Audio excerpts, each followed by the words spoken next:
Welcome to Spotlight on Broadway. I'm Pat Collins, and my guests for the next half hour are two of the theater's most admired leading men. Danny Burstein, who currently is playing Alfred P. Doolittle in a superb revival of My Fair Lady, and André De Shields, who is co-starring in the new musical Hadestown at the Walter Kerr Theater. So share with all of us, please, André, describe your character and summarize the plot for us. Hadestown Hadestown is an epic folk opera. Yes, that's not to put you off, but it is more than a musical, more than the traditional Broadway musical comedy. No dancing girls. Well, there are some dancing workers, and some of the workers are female. Okay. Yeah. This is a musical that invests its story in diversity, equity, and inclusion. Right. Now, it's based on a Greek myth, the story of Orpheus and Eurydice. So you might want to distill it to a love affair, but that's the allegory.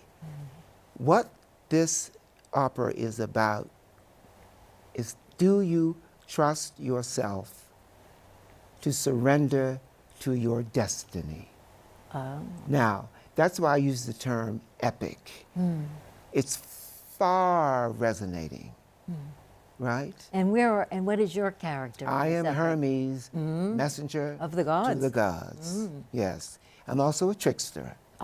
Right. Because life ain't so easy. And there are a trio of women who play the fates.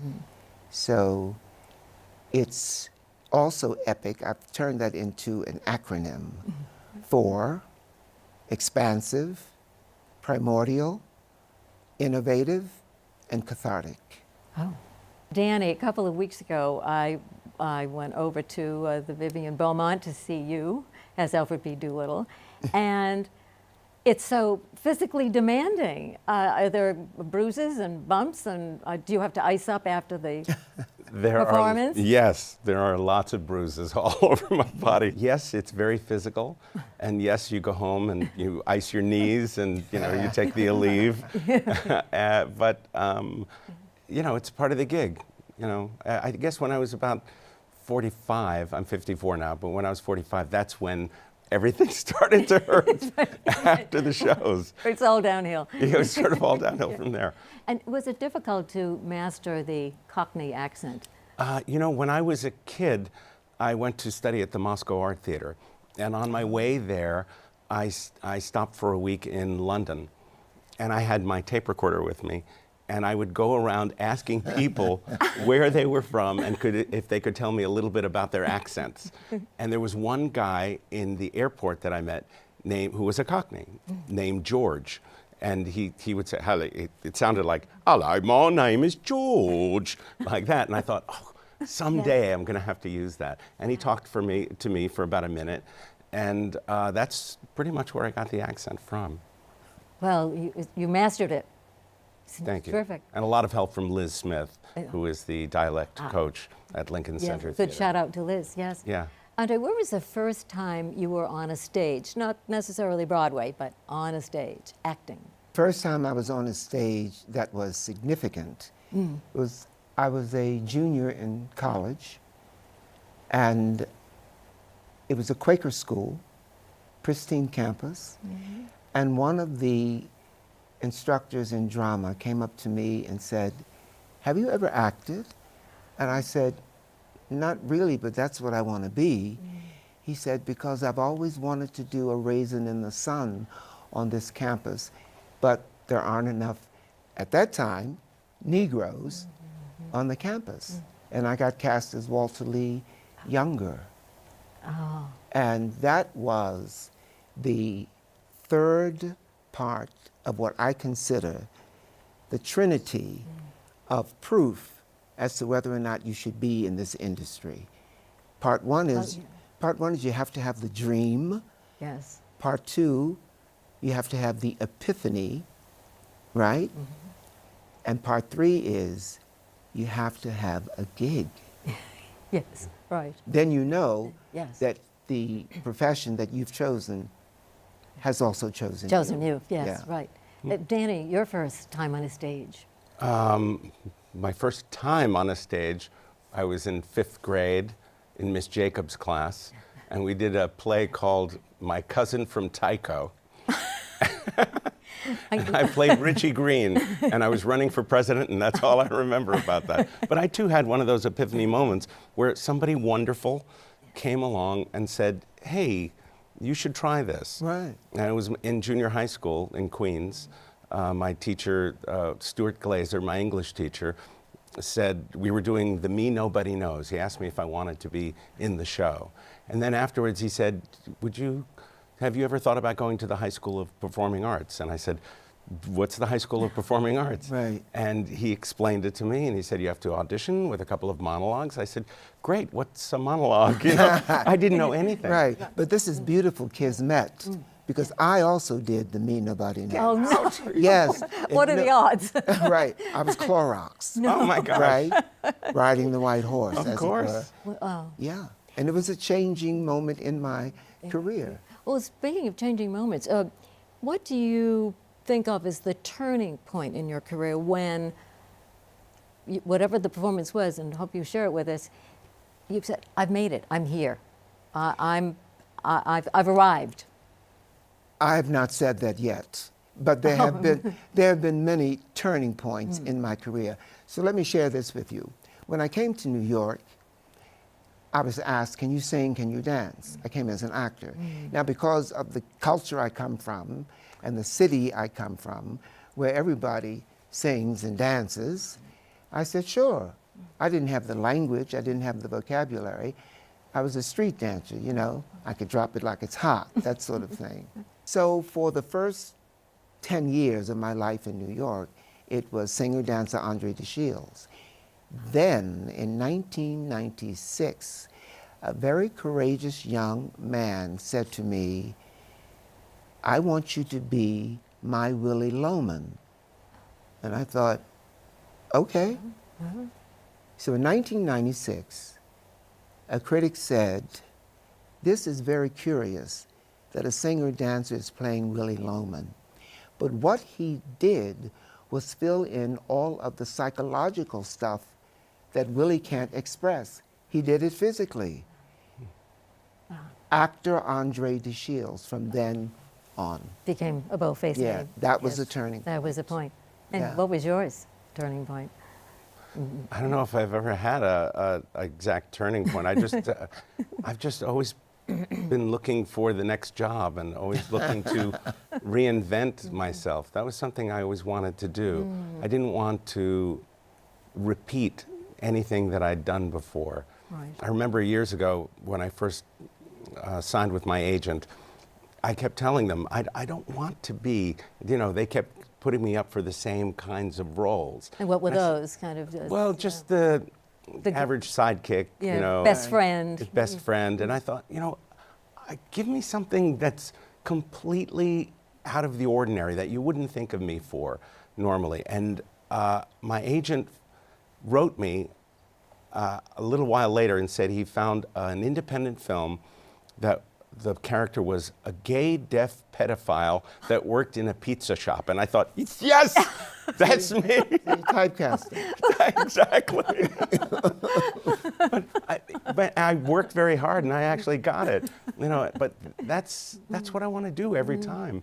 And I worked very hard on ASL, you know, mastering the language of what I needed to master of it, because it's very hard. And I learned how to make a pizza the way they make it in Maine, all those kinds of things. So growing up, who were the actors that you, and this will also be for both of you, who were the actors that you admired and whose careers you wanted to emulate? Well, Jump in. I obviously wanted to emulate the career of Sidney Poitier Yeah. because he blazed so many trails for actors, but particularly for young black men who wanted to be in the performing arts. But the epiphany when that small voice that lives right in your gut said to me, Andre, that's what you're going to do, was when I saw the film Cabin in the Sky. And John Bubbles did a dance that absolutely mesmerized me. And the first time in my life I realized I was leaning forward and my eyes were bugging. And I'd had the dream, but I hadn't had the epiphany. Right. And that small voice said, Andre, that's what you're going to do. So roughly how old were you when you had this epiphany? 9. 9. Yeah. Wow. Wow, that was That's Nine. fantastic. to know what you want to do at 9. is Right. Well, way ahead of the curve. my first conscious thought was, I want to be Sammy Davis Jr., right? Because he was the epitome of entertainment Sure, of course. when I was growing up.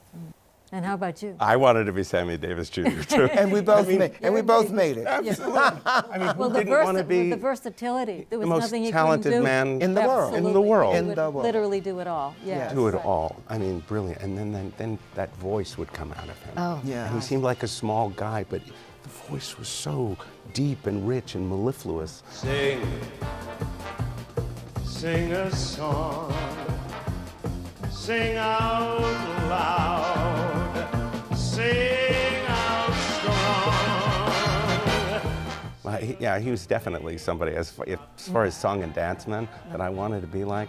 I wanted to be like him. And I also wanted to be like Paul Scofield and Spencer Man Tracy. for all With those- seasons. Man That's for all what I'm saying. seasons. Exactly. It seems to be a common dream Well, here. we are all Yes. those things. Yeah, sure. If nothing, we are human, which is why we tell the stories that we tell, because we know we can transform not only our lives, but the lives of the people who come to participate in the discipline that we call theater. Right. Well, that brings us to the audience, and I've often wondered how does the audience influence your performance, if at all? Is the audience, are you feeling it? I mean, apart from the, rousing applause at the end. But I definitely feel the audience You do? every single night. Yeah. right. They're with you. They're helping you along. They're the other character in the scene with you.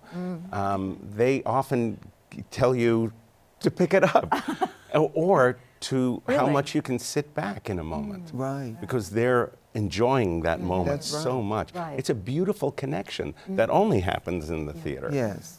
So the audience is very, very important. We're two heads on the same body, because I could have said that too. My experience is, during the rehearsal process, we're pretty much in a vacuum. Although we're on that journey from concept to execution, but the last member of the ensemble to arrive is the audience, who lets you know if you hit the target or miss the target. And the audience is a personality. What do you like best about doing what you do, about being actors? Is it the camaraderie with the cast? Is it, frankly, the applause and adulation that comes at the end of the show? Is it something else? What do you like about it? Do you want to take that one? I like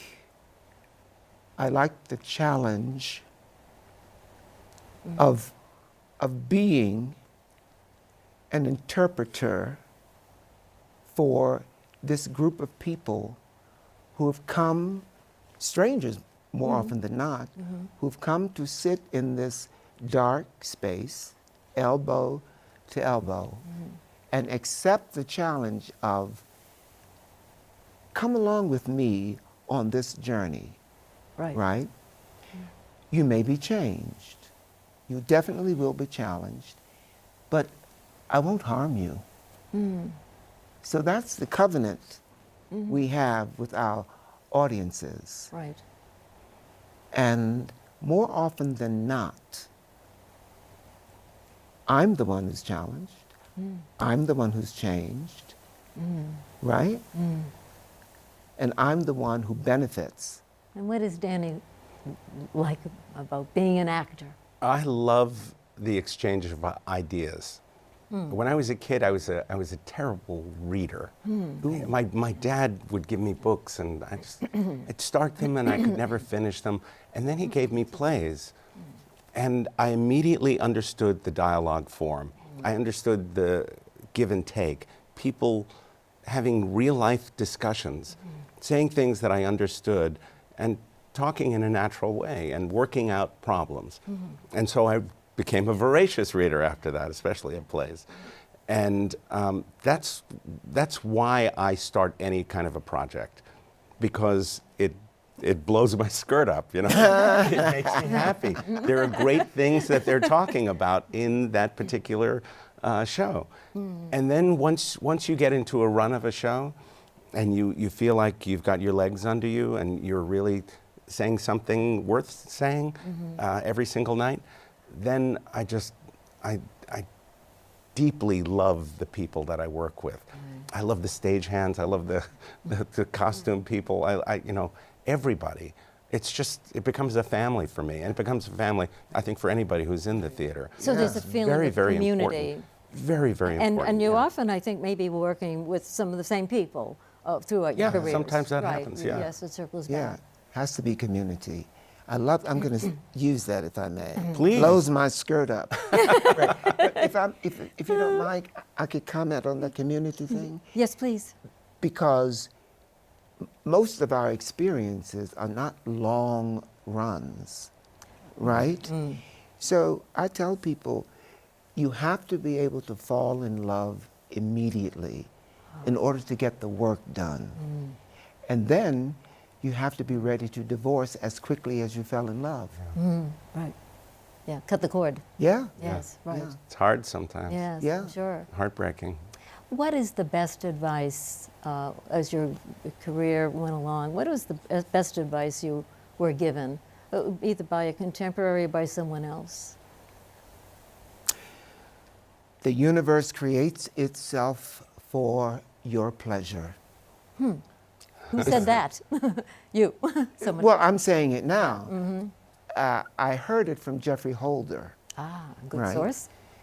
The universe creates itself for your pleasure.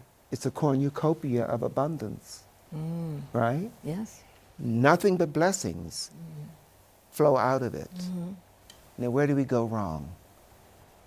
When André pursues Danny's blessing, as opposed to pursuing the blessing that has André on it.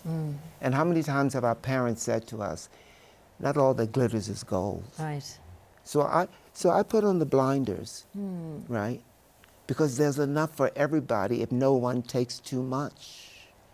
That's what I would say Right. to someone who said, do you have any advice for me? I would say, yeah, Right. pursue the blessing that has your name on it. The others are for somebody else. And what advice would you give to? When I was younger, I was lucky enough to work with both Tony Randall and Jack Klugman. Oh. And Tony told me, and many actors have told me after, that the most important thing in acting is to listen. And that helped me tremendously, to be in a moment, to actually be there with the person and to listen. Because when you're younger, starting out, you're thinking, oh, my line is coming up, you know, and you know, that kind of thing. And it prevents you from really just exchanging ideas. And then they also taught me about generosity, which is so important. That I asked them once, what was the secret of their success? They were so good on The Odd Couple together, Absolutely. so wonderful. And Tony said, Dan, you know, he said, Jack, Danny just asked us what, you know, the best advice was for a young actor, and also what the secret of our success was. And Tony said, we gave it away. And that was beautiful. In other words, they had their time to shine when they were on stage. And then when they had other people come on, they let them shine. Right. And that is so generous and beautiful. Not every actor does that, and drives me a little bit crazy. Right. Yeah. You know, because you have to, when you let other people shine on stage with you, it actually makes the play better. It makes you better. Yes.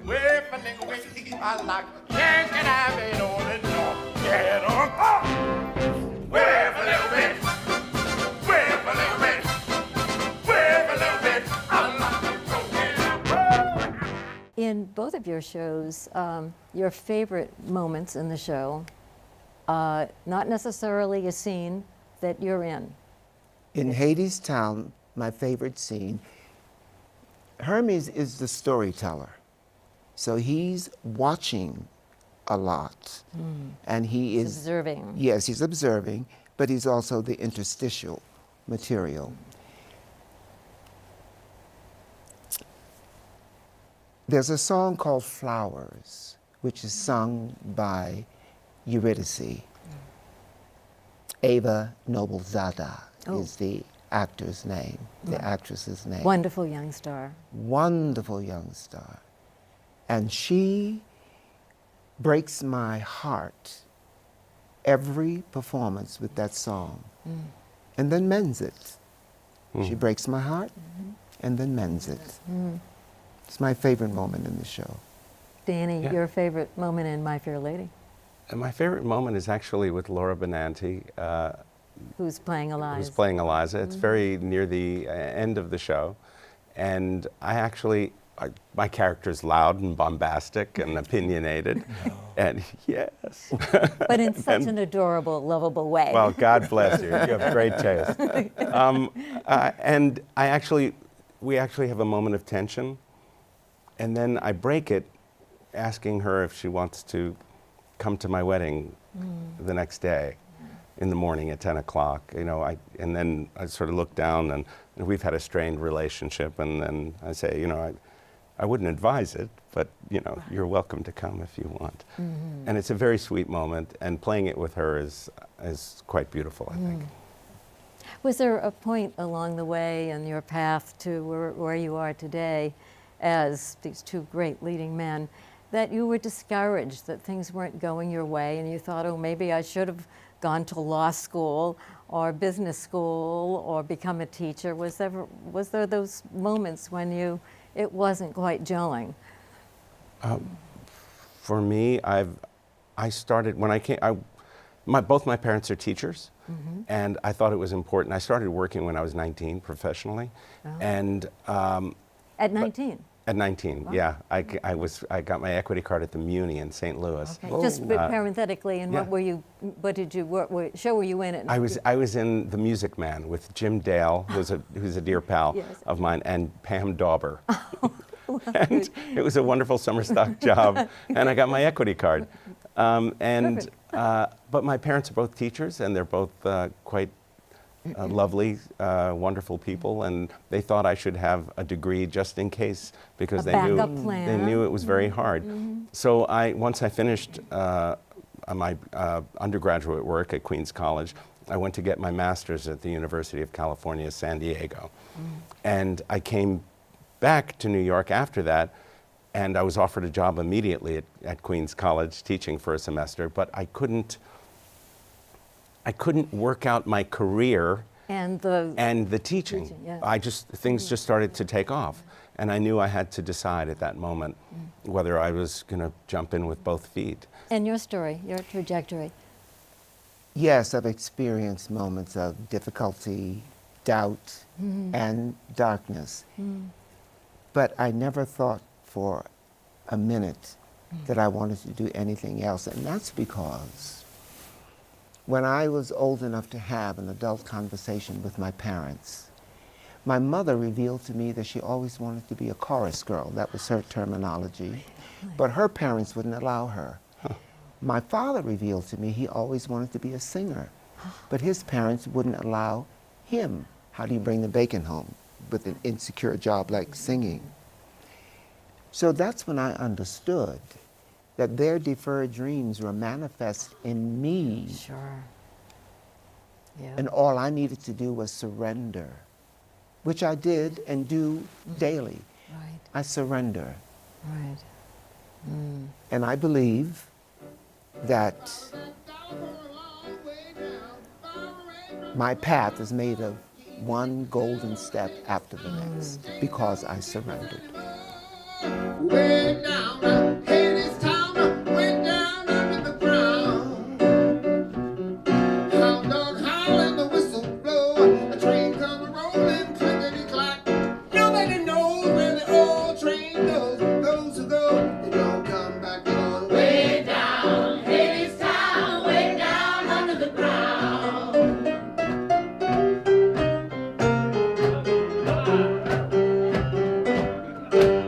Andre, sir, must see him Hadestown at the Walter Kerr Theater. Walter Kerr. Yes, My Fair Lady at the Vivian Beaumont. Well, I can't wait to see your performance. I've seen his already, but I'm so eager to see yours. Yeah. And we're for hire. I mean, we could go on the road, right? You absolutely, absolutely. Wonderful, But my friend. I'm your Beautiful. agent, and I'm going to make the best deal. Okay. Believe Okay, me, done. it's going to be first class the whole way. Thank you very much, you too. And thank you for being with us, and we hope to see you next time for another edition of Spotlight on Broadway.